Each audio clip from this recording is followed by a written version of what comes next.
अपनी चर्चा चल रही थी इंद्रियों को लेकर। 5 इंद्रियां होती है, उन 5 इंद्रियों के विषयों पर अपन चल रहे थे। उसी चर्चा को आगे बढ़ाते हुए अपन कुछ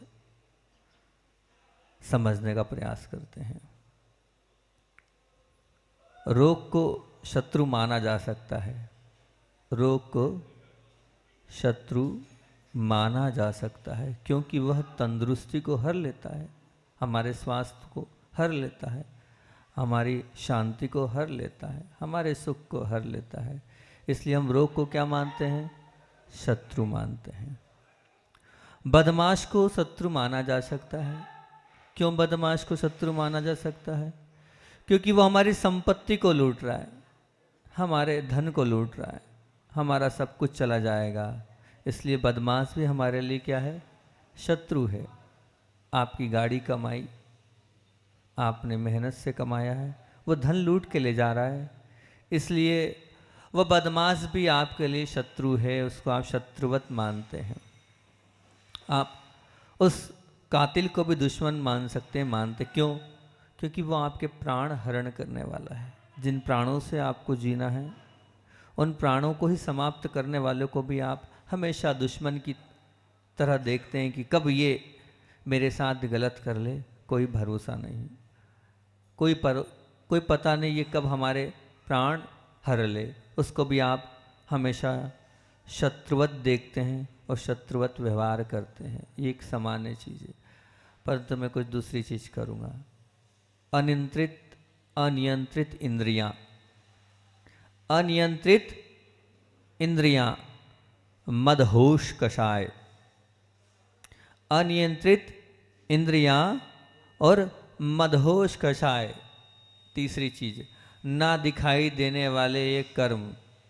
इन सब में शत्रु के दर्शन करने के लिए हमारा मन तैयार नहीं है। उन सबको तो हम शत्रु मान रहे हैं। वो रोग को शत्रु मान रहे हैं, वो बदमाश को शत्रु मान रहे हैं, और वो कातिल को हम शत्रु मान रहे हैं कि प्राण ले लेगा। लेकिन अनियंत्रित इंद्रियां, मदहोश कषाय और ना दिखाई देने वाले ये कर्म, इन सब में हम शत्रु मानने के लिए तैयार नहीं है। हमारी मानसिकता नहीं है कि ये शत्रु हैं। क्यों? ऐसा क्यों? क्योंकि ये जो इंद्रियां हैं ये सुख का अनुभव कराती है। ये जो इंद्रियां हैं, ये 5 प्रकार की जो इंद्रियां हैं, ये सुख का अनुभव कराती है। और जो सुख का अनुभव कराती है, भला उसको हम शत्रु कैसे मान सकते हैं? अंदर से मानने को तैयार नहीं होता है मन इनको शत्रु। कषाय आधिपत्य का सुख देती है। कषाय आधिपत्य का सुख देती है। लोभ है, मान है, ये आधिपत्य स्वामित्व का दिग्दर्शन कराने वाली है। भला इन कषायों को, इन मदहोश कषायों को हम शत्रु कैसे स्वीकारें? नहीं मन मानता महाराज जी, इन कषायों को हम शत्रु नहीं मानेंगे। और रही बात कर्म की, जब कर्म श्रद्धा गम ही नहीं है तो उन्हें हम दुश्मन क्यों माने? हमें पता ही नहीं कर्म का उदय है, हमने देखा ही नहीं है। क्या ये तो आप बोल रहे हो, आपका आगम बोल रहा है? हम नहीं मानते इन सब चीज़ को। वो श्रद्धागम में ही नहीं है तो हम क्यों उसको शत्रु माने? पर बंधुओं, वास्तविक शत्रु वो नहीं है। वास्तविक शत्रु तो हमारी अनियंत्रित इंद्रियां है। रोग तो थोड़ा बहुत आपको परेशान करेगा, लेकिन अनियंत्रित इंद्रियां तो आपको जन्म जन्म तक परेशान करेगी। संसार में भटकाने का अगर कोई हेतु है तो ये अनियंत्रित इंद्रियां है। ये जो मदहोश कषाय है, ये वास्तविक शत्रु है। वो जो धन ले जाने वाला है वो शत्रु नहीं है। धन तो हाथ का मेल है, वापस कमा लेंगे हम। पर जो हम कषाय के वशीभूत होकर जो कार्य कर जाते हैं, उसका क्या नतीजा निकलता है आप स्वयं जानते हैं, बिल्कुल जानते हैं। और कर्म को हम मान ही नहीं रहे। हम कर्म के लिए स्वीकार ही नहीं कर रहे हैं कि वो हमारा बुरा करने वाला नहीं। जो बुरा किया है कर्म ने किया है। और इन सभी को आप अगर जब तक शत्रु के वेश में नहीं स्वीकारेंगे तो आप अपने जीवन में आगे बढ़ ही नहीं पाएंगे। क्योंकि अगर आत्मा के सद्गुणों को प्रकट करना है तो हमें इन पे स्वीकार करना पड़ेगा। पूर्व आचार्यों ने इन सबको भाव शत्रु से संबोधित किया है। क्या कहा है? भाव शत्रु। मतलब ये जो इंद्रियां हैं, ये जो मदहोश कषाय हैं, जो ना दिखाई देने वाले कर्म हैं, ये भाव शत्रु है। हमारे आचार्यों ने भाव शत्रु कहा है, क्योंकि जो आत्मा के सद्गुण लूट ले, वो धन लूट रहे थे, और ये क्या लूट रहे हैं? सद्गुण लूट रहे हैं। ये आत्मा के सद्गुण लूट रहे हैं, ये आत्मा की समाधि को बिगाड़ रहे हैं। वो तो स्वास्थ्य बिगाड़ रहा था, उसको आप दुश्मन बना रहे हो, लेकिन ये आपकी क्या आत्मा की समाधि को बिगाड़ रहे हैं। ये आपके आत्मा के दोषों का भाजन बनाकर दुर्गति में धकेलने वाले हैं। वो तो आपको कहाँ दूसरी पर्याय में धकेल रहे थे, तो उसको कातिल मान रहे थे, लेकिन ये दोषों का भाजन बनाकर आपको दुर्गति में डालने वाले हैं। विचार तो करो, निसंदेह इनमें इंद्रिय, कषाय और कर्म का समावेश, इन तीनों को आप स्वीकार करो, इंद्रियों को, कषायों को और शत्रुओं को। असल में क्या है, जो दृश्य शत्रु होता है उसका सामना तो किया जा सकता है। हाँ, फलाने चंजी है, वो हमारे लिए बंदूक लेके घूम रहे हैं, तो दृश्य शत्रु का तो सामना किया जा सकता है, पर जो अदृश्य शत्रु होते हैं ना, उनका सामना करना बहुत कठिन काम है, उनसे लड़ना बहुत कठिन काम है। और अनंत काल अगर हमें इस पर्याय में भटकते हुए हैं तो इसी के कारण है। अगर हमें अपना सब कुछ सुधारना है, इन शत्रुओं से हमें लड़ना होगा, इन शत्रुओं से हमें भिड़ना होगा, इनके साथ विद्रोह करना होगा। एक चर्चा थी कि एक चिंतन किया है हमने, 5 इंद्रियों की बात चल रही है, तो आज जिह्वा इंद्री की चर्चा करने के लिए मन बनाया है मैंने। काय के लिए? जिह्वा इंद्री के लिए। तो चिंतन जो जिह्वा इंद्री पर आया वो आपके सामने रखता हूँ, क्योंकि हर व्यक्ति की एक भावना है, महाराज जी कुछ नहीं चाहिए, हमारा समाधि मरण हो, अंत समय हमारा भला होगा, सब भला होगा। और आचार्य श्री भी बोलते हैं कि अगर पूरी जीवन की साधना और तपस्या का फल ये है, अंत अगर आपका अच्छा हो गया तो सब, अंत भला सो सब भला। आचार्य श्री तो इतना अच्छा उदाहरण देते हैं, पूरा मंदिर बना लिया, सब कुछ कर लिया, मंदिर बनाने के बाद भी कलशारोहण का महत्व अपने आप में है ही। बोले समाधि कलशारोहण के जैसे है, पूरे जीवन कषाय नहीं करी, लेकिन अंत में कषाय कर ली तो बिगड़ जाएंगे हम। तो हर मोक्ष मार्गी का, हर त्यागी वृत्ति का, हर श्रावक का एक ही लक्ष्य है कि मेरा अंत सुधर जाए, मेरी समाधि सुधर जाए, क्योंकि अगर मेरा द्रव्य वर्णन हो गया तो मैं अपने आप में उस मोक्ष मार्ग पर आगे बढ़ जाऊंगा।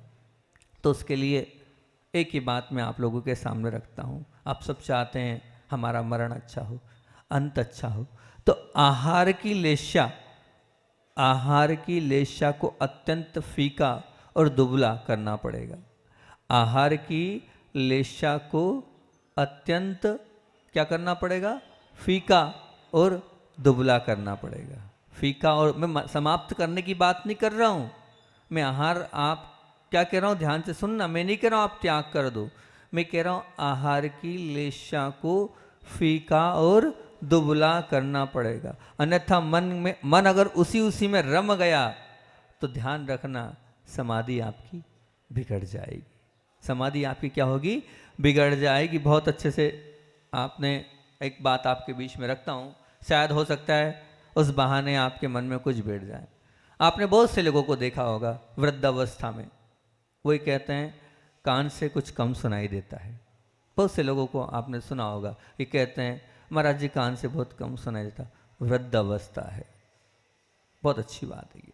आँख से बहुत कम दिखाई देने लगा है महाराज जी, अब वो गया, अब तो हम देख भी नहीं पाते हैं, कौन है उसको पहचान भी नहीं पाते हैं, अच्छे से दिखता नहीं। सुना होगा आपने, सुना है ना? हाँ तो बोलो। हाँ, तो मैं समझूँ कि हाँ आप सो नहीं रहे हो। फिर उसके बाद आपने ये भी देखा होगा, कुछ लोग बोलते हैं महाराज जी आजकल हाथ कांपते हैं, हम आपको आहार नहीं दे पाएंगे, क्यों? बुढ़ापा है, हाथ कांप रहे हैं, ये भी आपने सुना होगा। कुछ ये कहते हैं महाराज जी लाठी की आवश्यकता है, क्यों? पाँव लड़खड़ाने लगे हैं, अब यहाँ से लेके वहाँ तक मंदिर भी जाना मुश्किल है, पोतों से बोलते हैं भैया गाड़ी पे ले जाओ, वहाँ तक छोड़ के आओ। सुना होगा ना, पाँव लड़खड़ाते हैं। अब कुछ बोलते हैं हमारा आजकल हृदय भी अच्छे से काम नहीं करता है, ऐसी सांसें चलने लग जाती हैगी, कुछ भी काम नहीं करता है। कुछ लोग ऐसा बोलते हैं अब दांत भी नहीं बचे महाराज जी, सब कुछ चला गया, अब दांत नहीं है तो कैसे खाएं, क्या खाएं, ऐसी शिकायत करने वाले आपको बहुत मिलते होंगे और मिले होंगे और सुना भी होगा, आपने सुना होगा ना। तो अब लेकिन कुछ आपको कोई ऐसा व्यक्ति मिला, ध्यान से सुनना आप क्या मैं कहना चाह रहा हूँ, मूल बात पे आ रहा हूँ अपनी। आपको कहीं ऐसा मिला आज तक कोई व्यक्ति, कोई भी ऐसा वृद्ध व्यक्ति मिला कि महाराज जी मैंने जीभ पर शक्कर लगी और मुझे मीठे का स्वाद नहीं आया? ऐसा कोई मिला क्या? हाँ ना में जवाब, अपना तो प्रवचन प्रश्नोत्तर में होता है।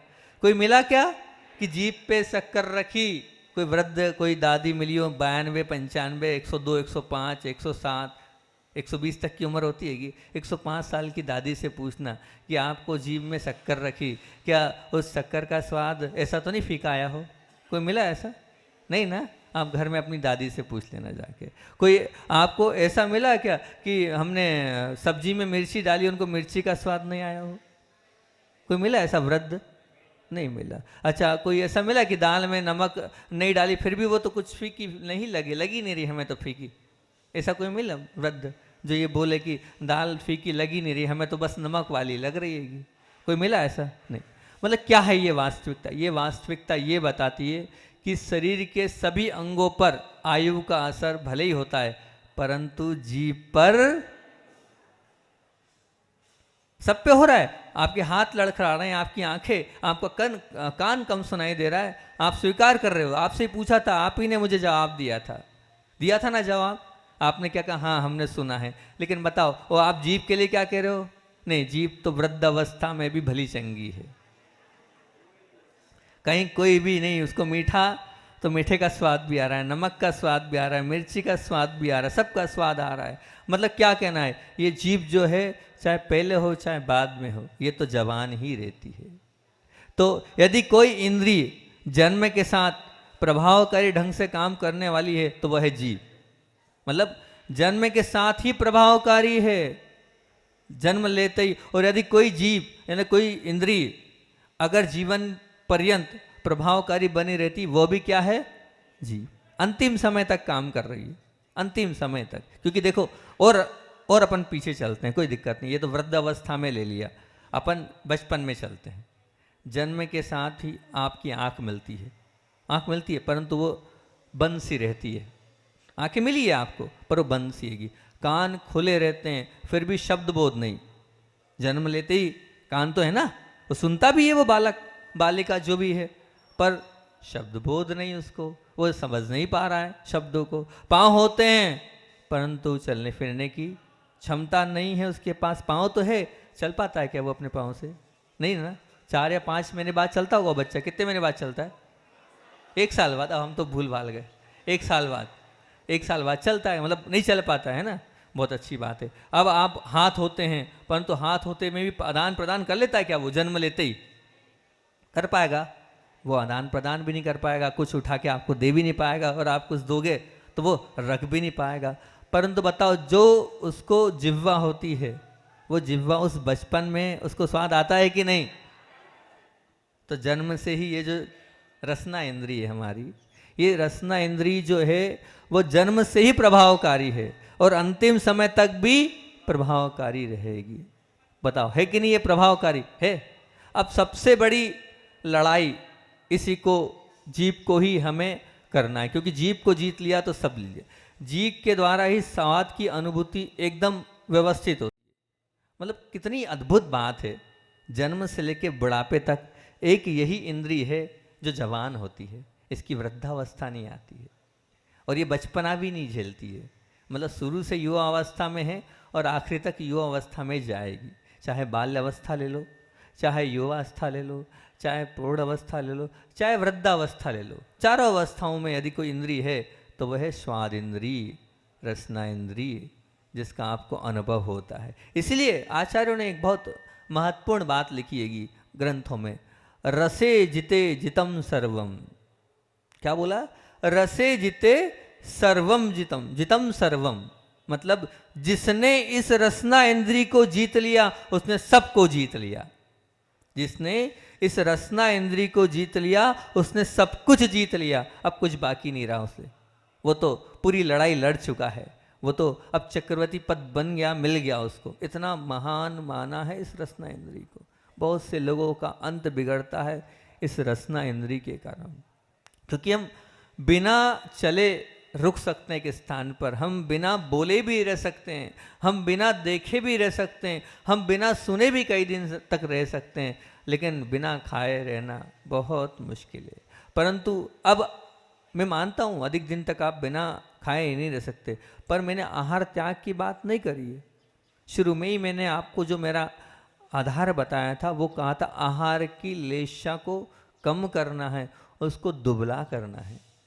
आपकी भाषा में क्या, आहार की जो अंदर की इच्छाएं हैं उसको क्या करना है, दुबला करना है। हमारी जो इच्छाएं उनको जब तक हम दुबला नहीं करेंगे तब तक हम इस स्वाद इंद्री को नहीं जीत पाएंगे। यदि आहार संज्ञा की परवस्था का अगर हमारे अंदर बराबर ख्याल आ गया ना, हम समझ गए कि आहार संज्ञा से हम कहाँ कहाँ क्या क्या बिगाड़ होगा, उसकी परवस्था को, होने वाली अनिष्टों को, उसके भयंकरता को अगर हमने समझ में आ जाए तो आहार की लेशा में रमे रहने के भाव अपने आप नहीं होंगे। और बस मन में ये आना चाहिए कि जिस स्वाद इंद्री के पीछे भाग रहे हैं उसमें हमारी बर्बादी है। आहार लेशा का कम करने का एकमात्र यही एक है कि हम उसके माध्यम से क्या अहित होने वाला है, क्या कष्ट होने वाले हैं, ये हम समझ लें। जिस प्रकार आप शरीर के और आत्मा के संबंध का अनंत काल तक मानते हैं कि शरीर और आत्मा का संबंध क्या है, अनंत काल का है ना, अनंत काल का। आपके साथ शरीर लगा है, आत्मा लगी है, तो ये अनंत काल से शरीर और आत्मा का संबंध है। ऐसे ही शरीर का और भोजन का, ऐसे ही शरीर का और भोजन का संबंध अनंत काल का है, आज काल का नहीं है कि आज है अभी का है इस जन्म का है, नहीं। मेरा मानना है ये, मेरा चिंतन है ये। जैसे आत्मा और शरीर अनंत काल से है, ऐसे ही ये जिह्वा इंद्री का, इस स्वाद इंद्री का और आत्मा का संबंध भी अनंत काल का है। जितनी ताकत इस शरीर से मुक्ति प्राप्त करने के लिए लगानी पड़ेगी उतनी ही ताकत आपको अपनी जिह्वा इंद्री के कंट्रोल करने में लगानी पड़ेगी। क्योंकि आप सोचो कि उदार भावना के साथ ये सब संभव हो जाए, नहीं। सहजता से संभव हो जाए, नहीं, बिल्कुल नहीं। आपको चाहिए एक और बहुत भारी पुरुषार्थ। अगर आपको अपना अंत सुधारना है, अपनी समाधि सुधारना है, तो आपको धीरे धीरे आपको त्याग करना चाहिए। धीरे धीरे आपको अपनी सीमाएं बनाना चाहिए कि हाँ महाराज जी, अब हम इतनी हरी लेंगे, अब हम इतने अन्न लेंगे, अब हम धीरे धीरे। आचार्य श्री बार बार कहते हैं कि अपनी लाइफ को डिवाइडेड करो। कब तक, कहाँ तक? इंद्रियों को कब्जा करना है तो धीरे धीरे कम करो। हम 10 लेंगे हरी, 5 लेंगे, 4 लेंगे, 3 लेंगे, 2 लेंगे, 1 लेंगे। आप क्या मानते हो आपका कितनी उम्र रहेगी? आप अपना खुद कैलकुलेशन करो। हाँ, मेरी 60 साल की उम्र हो गई है, अब मैं ज़्यादा से ज़्यादा 5 साल जीऊँगा, ज़्यादा से ज़्यादा 10 साल जीऊँगा या 7 साल जीऊँगा। अपना खुद का आप खुद अपने मोटिवेशन खुद करो और पता करो, और फिर उसके हिसाब से आप तय करो, हाँ इतने साल के बाद इतनी चीज़ों का त्याग करना है। और मैं आहार सामग्री में 6 चीज़ लेता हूँ, 8 चीज़ लेता हूँ, 10 चीज़ लेता हूँ, 5 करूँगा, 7 करूँगा, 3 करूँगा, 2। इसी को तो संलेखना कहते हैं, यही संलेखना है। तो सबसे पहले रसना इंद्री की संलेखना जरूरी है, क्योंकि अंत में हमें अन्न पानी, आज आपके संस्कार पड़ेंगे त्याग के, तब आपका भाव अंत समय में त्याग का होगा। आज आपके भाव नहीं हुए ना तो आगे नहीं होंगे। ये मत समझना अरे मेरी उम्र तो 35-40 साल है, अभी तो 60 साल जीना है, नहीं। संस्कार अभी से होना चाहिए आपको अभी से बांधना चाहिए कि हाँ मैं भले ही 35 साल का हूँ, भले ही 40 साल का हूँ, कोई बाधा नहीं, लेकिन 40 साल होने के बाद भी आप अपनी नियुक्ति तो कर लो कि हाँ मुझे ये खाना है, ये पीना है, ये रखना है। ये चीज़, इसके लिए क्या है, एक और भारी पुरुषार्थ। 2 चीज़ें इसमें चाहिए। क्या चाहिए? एक है भारी पुरुषार्थ, ये बहुत बड़ी चीज़ होती है, अपने आप को संयमित करना और रसना इंद्रिय को संयमित करना, ये बहुत बड़ा पुरुषार्थ होता है। तो ये क्या होगा? एक भारी पुरुषार्थ। फिर कह रहा हूँ, आप ये मत मानना मुझे बहुत जीना है, कोई बात नहीं, आपको जीना है, बहुत जीना है, ठीक है, लेकिन उतने समय में आप एक रेशो बना लो कि मैं इतने समय तक मेरा जीवन हैगा, तो इतने समय तक मुझे क्या क्या त्याग करना है, आखिरी तक सब त्याग हो जाए, आखिरी तक मेरा शनि शनि सब त्याग हो जाए। ये मानसिकता आपकी बनेगी तो अंत सुधरेगा। दूसरी ओर आपको आहार संज्ञा के प्रति लाल आंख करना पड़ेगी। क्या करनी पड़ेगी? लाल आंख। लाल आंख से तात्पर्य महाराज जी, लाल आंख से आप गुस्सा करते हो ना, समझ लेना, ऐसी आहार के ऊपर आपको लाल आंख करनी पड़ेगी। क्यों? क्योंकि आपको तो प्रलोभन मिलेंगे, आपको तो दिया जाएगा जबरदस्ती। कोई भी नहीं चाहता कि हमारे पापा को हम अच्छे से नहीं खिलाएं, कोई भी नहीं चाहता हमारी माँ को हम अच्छे से नहीं खिलाएं। बहू यही चाहेगी कि मम्मी को बहुत अच्छे से रखें, बेटा ये चाहेगा कि हाँ भैया बहुत अच्छे से रहे, वो तो आपको प्रलोभन देंगे, परंतु आपको लाल आंखें रखनी है, उस पर क्रोध करना है आपको कि नहीं, बिल्कुल नहीं, मुझे नहीं खाना, मेरा त्याग है। तो वो होगा लाल आंख, मतलब गुस्सा करने से। उस पर गुस्सा नहीं करना है, आहार संज्ञा पे गुस्सा करना है। बालक पे गुस्सा नहीं करना है, बहू पे गुस्सा नहीं करना है, गुस्सा किस पे करना है, आहार संज्ञा पे करना है। और आपके भाव भी होंगे खाने के, क्योंकि ये इतने साल से उसकी आदत पड़ चुकी है इस रसना इंद्री को, तो वो नमक भी मांगेगी, मिठाई भी मांगेगी। बहुत से लोग आते हैं, बोले महाराज जी आप मतलब आचार्य श्री कैसे आहार लेते हैं, इतने साल से नमक नहीं ले रहे हैं, बताओ। हम तो 7 दिन में 1 दिन नहीं लेते, हमें समझ पड़ जाती क्या होता है नमक त्याग, बोलते हैं बहुत सारे लोग। तो उसका क्या कारण है? उसका कारण और उसका अगर हेतु पकड़े तो उसका हेतु यही हैगा कि हमने साधना करी नहीं है मन से।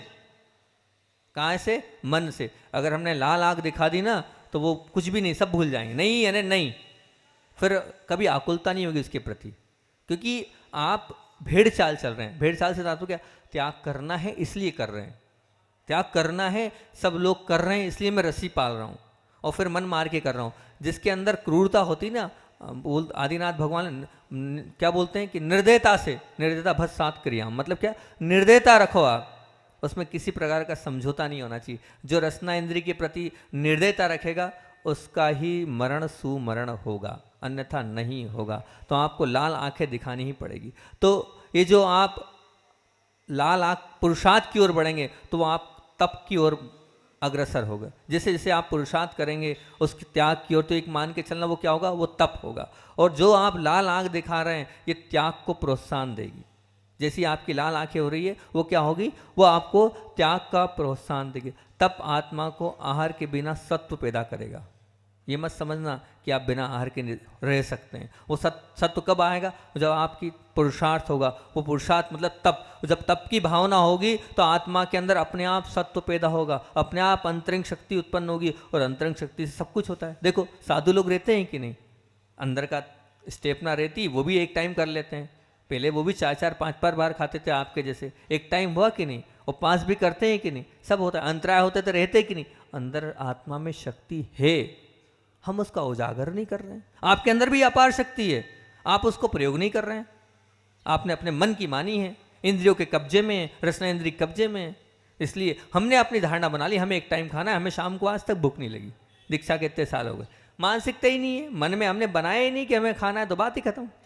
जो क्योंकि मानसिकता बना ली हमने, नहीं खाना है, नहीं खाना तो भूख ही लगी। अब अंतरा हो गया तो उसके प्रति हमारे अंदर ये नहीं है भूख लग रही, खत्म, नहीं है ना, नहीं, ऐसा नहीं हमारे अंदर होना चाहिए। ऐसी लाल आंख हमारे अंदर होगी तो सब अपने आप अच्छा होता चला जाएगा।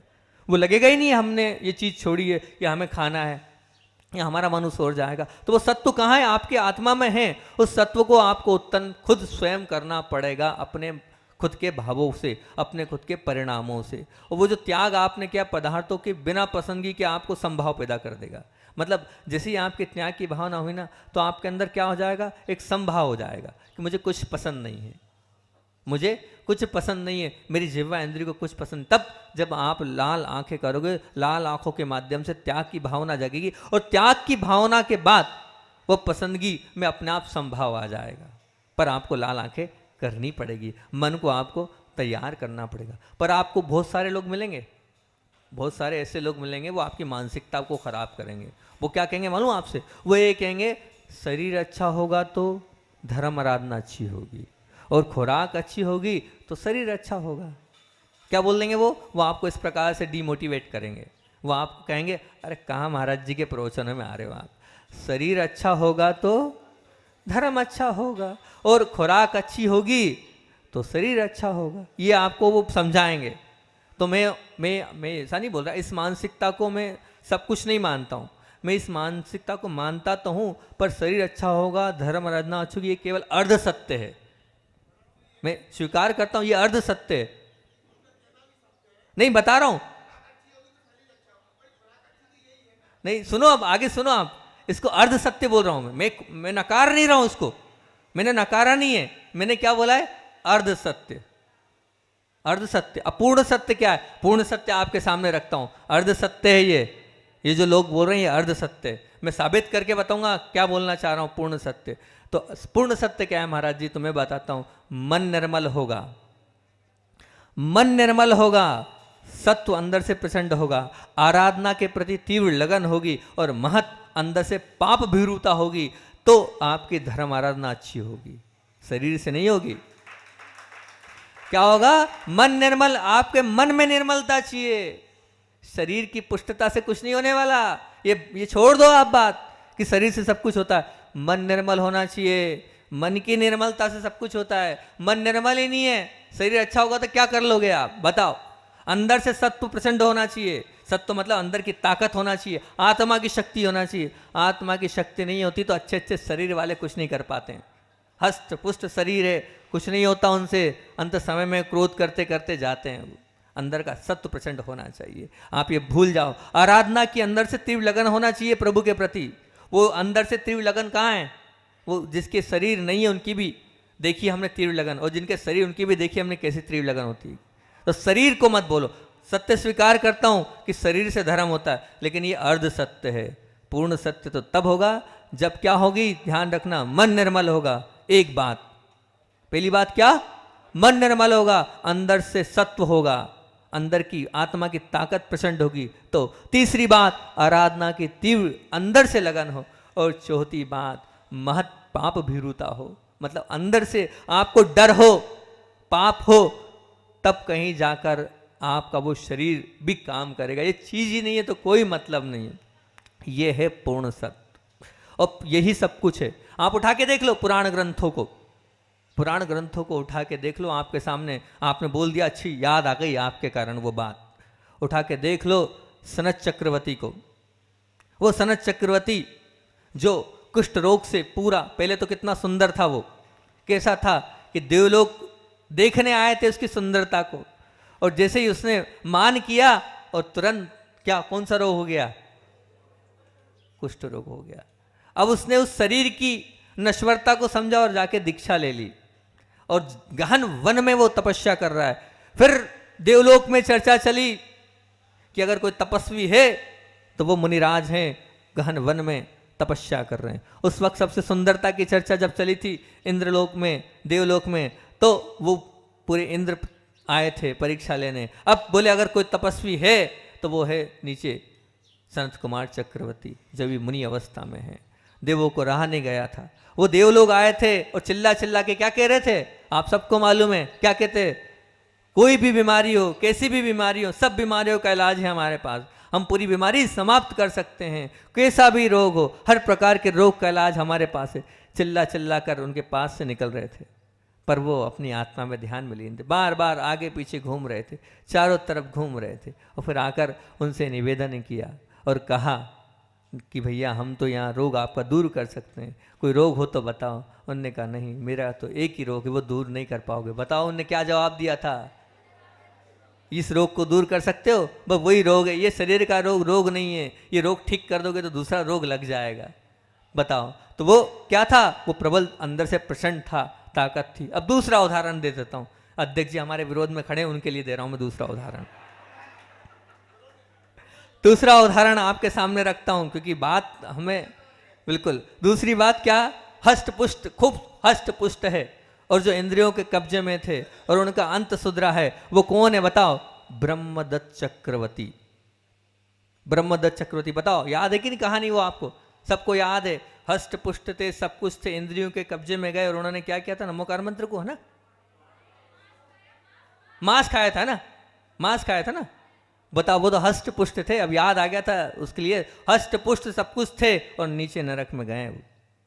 क्यों? अब वो तो हष्ट पुष्ट थे, खाने पीने वाले थे, कहाँ गया धर्म? नहीं थी उनको, मन में निर्मलता ही नहीं थी, सत्व परसेंट था ही नहीं उनका, पाप भीरुता ही नहीं थी, आराधना के प्रति लगन ही नहीं थी, इसलिए शरीर सब कुछ नहीं है। ये अर्ध सत्य है। सत्य तो है अपनी अंतरंग की आत्मा का, वो है तो सब कुछ अच्छा है। और नहीं तो ये शरीर आपको लोग डराए, मत डरना, बिल्कुल मत डरना। लोग तो डराने वाले ही हैं और डराते ही रहेंगे। अगर आपको अपना सब कुछ सफल करना है और अपना अंत समय हो रहा है, अपना अंत सुधारना है और अपने आप को ऊंचा उठाना है, किसी की बातों में मत आना। और आज से ही ये अपने जीवन का वर्गीकरण कर लेना कि मेरे जीवन अब इतने साल में मानता हूँ है। आप अजर अमर तो नहीं है, ये तो स्पष्ट है ना, मानते हो ना? आज नहीं तो कल मरण होना है, मानते हो ना? ये ये शाश्वत सत्य स्वीकार है ना आपको? मानते हो मरण होगा? पक्का? क्यों? मल्लाहारगढ़ वाले जी मानते कि नहीं मानते हैं? मरण होना है ना? पक्का? अब जब हमें मालूम है हमारा मरण होना है, और ये भी मानते हो कि मरण कब होगा, हमें सब त्याग करके मरना है, ये पक्का है ना? सब त्याग करके मरना है ना? अन्य जल का त्याग करके जो मरण करता है उसकी सल्लेखना मरण कहलाता है। सबके भाव सल्लेखना के है ना? तो जब सबके भाव सल्लेखना के, तो आज से आप तय कर लो ना। आज से आप, भले आप 20 साल के हो कोई बाधा नहीं, आप 15 साल के हो, 25 साल के हो, 60 साल के हो, अपने हिसाब से तय कर लो कि हमें इतने साल तक ये खाना है। और फिर ध्यान रखना, लाल आंखें कर लेना। मान लो आपने कहा 45 साल बाद ये नहीं खाना है, तो फिर वो मत खाना। जब तक आप लाल आंख नहीं करोगे ना, तब तक आप आगे नहीं बढ़ पाओगे, वहीं के वहीं रह जाओगे आप। तो अंत सुधारना है तो रसना इंद्री को जीतना बहुत जरूरी है। इस रसना इंद्री को जीतोगे तभी आप आगे बढ़ पाओगे, अन्यथा आपका समाधि मरण होगा ही नहीं, बिल्कुल नहीं होगा। जब आज आप नहीं छोड़ पा रहे हो, तो जैसे जैसे वृद्ध होते जाओगे वैसे वैसे तृष्णा बढ़ती चली जाएगी। मैंने बहुत से वृद्ध लोगों को देखा है, उनका अंत बिगड़ते देखा है, मैंने अपनी आंख से देखा है कि ये क्या थे उस समय और अब क्या है ये। इनने कैसी कैसी अच्छी प्रतिमाओं का पालन किया था और आज मांग रहे हैं ये। क्यों? क्योंकि उन्हें अध्ययन तो खूब कराया, लोगों को अध्ययन कराया भी। ऐसे व्यक्तित्व को मैं बोल रहा हूँ, नाम लेना अच्छा नहीं क्योंकि किसी का नाम लेना, लेकिन जिनने सबको पढ़ाया उनका मरण जब खराब होते देखा तो पता चला उनने अपने जीवन में त्याग को महत्व नहीं दिया। और आखिरी तक वो बादाम काजू खाते रहे, पिस्ता खाते रहे, आखिरी तक दूध पीते रहे, अंत उनका बिगड़ गया। जबकि उनने न जाने सैकड़ों त्यागी वृत्तियों को तैयार किया है, कितने लोगों को उन्होंने संस्कृत आदि अनेक ज्ञान प्राप्त किए, अनेक ग्रंथों का आंदोलन कराया, लेकिन अंत उनका बिगड़ गया सिर्फ एक ही कारण, उनने अपनी रसना इंद्रिय को, अपनी जो रसना इंद्रिय इसको कब्जे में नहीं रखा, उसको कंट्रोल में नहीं रखा और धीरे धीरे त्याग नहीं किया। आप अपनी रसना इंद्रिय को आज से, अभी से नियम बना लें कि हाँ हम इतने इतने प्रकार से करेंगे। बहुत अच्छी बात है, समय अपना हो रहा है, आगे एक और विषय सोचा था, एक बात अंतिम और इसमें बोल देता हूँ, अच्छी बात है, अच्छी लगे तो। मिष्ठान में सोचा था, इसमें हमने मिष्ठान में आनंद की अनुभूति होना, ये नीचे की ओर की अवस्था है। मिष्ठान में आनंद की अनुभूति होना ये नीचे की ओर की अवस्था है, और आनंद में मिष्ठान का अनुभव होना ये ऊपरी अवस्था है। आनंद मतलब काय का? आत्मा का आनंद, आत्मा का आनंद, त्याग का आनंद, धर्म का आनंद, प्रभु की भक्ति का आनंद, इसके अंदर जो मीठापन का अनुभव होता है वो ऊपरी अवस्था है। मैं चाहता हूं पूरे बामोरा वाले उस ऊपरी अवस्था में आए, उस आत्मा की, उस प्रभु की भक्ति, उस गुरु की भक्ति का आनंद लेंगे तो आपका आनंद बहुत बढ़ जाएगा। आपको सात्विक आनंद की अनुभूति होगी, और वही आनंद है वो जो मीठेपन का आनंद है, जो रसगुल्ले का आनंद है, जो मिठाई का आनंद है, जो क्या आजकल बच्चे लोग खाते हैं वो मैं भूल गया नाम, तो नहीं फास्ट फूड नहीं, वो बट पनीर, कौन सा पनीर जो है वो खाते हैं आजकल, अब सुनते तो हैं कहाँ, उसका आनंद है। वो आनंद नहीं है, आनंद तो सच्चा आनंद तो प्रभु भक्ति का है, सच्चा आनंद तो आत्मा के अंदर घुसने का है। उसकी आनंद, उसका मिष्ठान, उसका मीठापन का अनुभव करोगे तो बहुत अच्छा होगा। आचार्य श्री का कुछ सुनाना है क्या? टाइम तो हो रहा है, लेकिन हमारी तो छुट्टी है, हमें विकल्प नहीं है। आप लोग भी छुट्टी है क्या? ठीक ठीक, 2-3 मिनट में ले लेता हूँ क्योंकि उधर भी जाना है हमें, आगे का काम करना। 2-3 मिनट में एक छोटी सी बात बोल देता हूँ। आचार्य भगवान के विषय में आपकी बहुत अच्छी भावना रहती, कुछ सुनाओ सुनाओ सुनाओ। एक भोपाल का प्रकरण सुनाता हूँ मैं। भोपाल की बात है कि आचार्य भगवान बैठे थे, भक्ति चल रही थी, इर्यापद भक्ति। वैसे तो आचार्य भगवंत की खुद की एक स्वतंत्र स्वयं की एक छवि है ही, वो हमेशा प्रसन्न रहते हैं। कभी भी किसी भी परिस्थिति में देखो वो अपने आप को, उनके चेहरे पे एक मुस्कान, मंद मंद मुस्कान, बोलते हैं ना पूजन में क्या बोलते हैं, तो वो उनका गॉड गिफ्ट है। वो पूजन लिखने वाले ने लिखी है तो कुछ देखा होगा, तब तो लिखा होगा, मंद मंद मुस्कान उनके चेहरे पर हमेशा बिखरी रहती है, चेहरे पर मुस्कान प्रशंसता उनकी हमेशा रहती है, कितनी भी प्रतिकूल स्थिति हो। मैं तो उन दृश्यों में भी रहा हूँ रेवती रेंज में, जो मैंने साक्षात उन चीज़ों को भी देखा, लेकिन उनके चेहरे की प्रशंसता हमेशा बनी रही, उनकी प्रसन्नता हमेशा कायम रही। अब इसी बीच में भोपाल की बात आ रही थी, प्रसन्नता की, और बात चल रही है। आचार्य श्री बहुत प्रसन्न थे, बहुत खुश थे आचार्य श्री जी। तो हालांकि हम लोगों की इतनी हिम्मत नहीं होती है कि आचार्य श्री से कुछ पूछ लें, फिर भी हिम्मत करके महाराज जी ने पूछ लिया, महाराज जी आचार्य भगवान आज कुछ हो गया है क्या? क्यों? आचार्य श्री ने कहा क्यों? बोले आज आप पूरी इरियापद में मुस्कुराते रहे, काय सर में भी मुस्कुरा रहे थे, और सबको ऐसे बहुत अच्छे से ऐसे देख रहे थे, कुछ हो गया है? या तो कुछ अच्छा हो गया है या कुछ ना कुछ तो है, इस प्रसन्नता का राज क्या है बताओ। तो आचार्य श्री फिर हंसने लगे, नहीं नहीं आचार्य श्री बताओ। बोले बताऊं, सबको सुनना है? बोले हाँ। तो आचार्य श्री के विचार देखना कितने अच्छे थे। बोले मुझे, मैं जब देख रहा था आप सब लोगों को, तो मेरा ये चिंतन चल रहा था कि देखो ये सब तो मुझको अकेले को देख रहे हैं, पर मैं कितना पुण्यशाली जीव हूँ। शब्द सुनना, गुरु जी के शब्द बोल रहा हूँ मैं, शब्द, मैं कितना पुण्यशाली जीव हूँ। यहाँ पर बैठे बैठे 40 जब 40 का संग था, 40 भावी सिद्धों के दर्शन कर रहा हूँ। क्या कह रहे हैं? 40 भावी सिद्धों के यहाँ से बैठ के दर्शन कर रहा हूँ। बस मैं तो भावी सिद्धों के दर्शन कर रहा था और प्रसन्न हो रहा था। धन्य है ऐसे आचार्य महाराज जो स्वयं के द्वारा दीक्षित श्रमणों में भी भावी सिद्धों के दर्शन कर रहे हैं। एक शुद्ध सम्यक दृष्टि पुरुष को ही हो सकता है। एक जो शुद्ध, जो जिनके शिष्य हैं, जिनने दीक्षा दी है, वो उन शिष्यों के अंदर मुस्कुराते हुए ये देख रहे हैं भावी सिद्ध बैठे हैं, बड़ी प्रसन्नता के साथ कह रहे हैं मैं तो बस ये देख रहा था, ये सिद्ध है, ये सिद्ध है, ये सिद्ध है। भावी सिद्धों के दर्शन करना, ये वो पराकाष्ठा है काय की, जो शुद्ध सम्यक दृष्टि पुरुष होते हैं, वही इस प्रकार के भावों की परिधि से बाहर निकलकर और आचार में इस प्रकार के भावों को ढालते, तब कहीं जाकर ऐसी परिकल्पना कर पाते हैं। बहुत बड़ा मान को उन्होंने कितना नीचे किया होगा कि अपने शिष्यों में सिद्धों के दर्शन कर रहे हैं और प्रसन्नता का अनुभव कर रहे हैं। ऐसे हमारे आचार्य महान गुरुदेव हैं, आचार्य बोली विद्यासागर जी महामुनि राज की जय।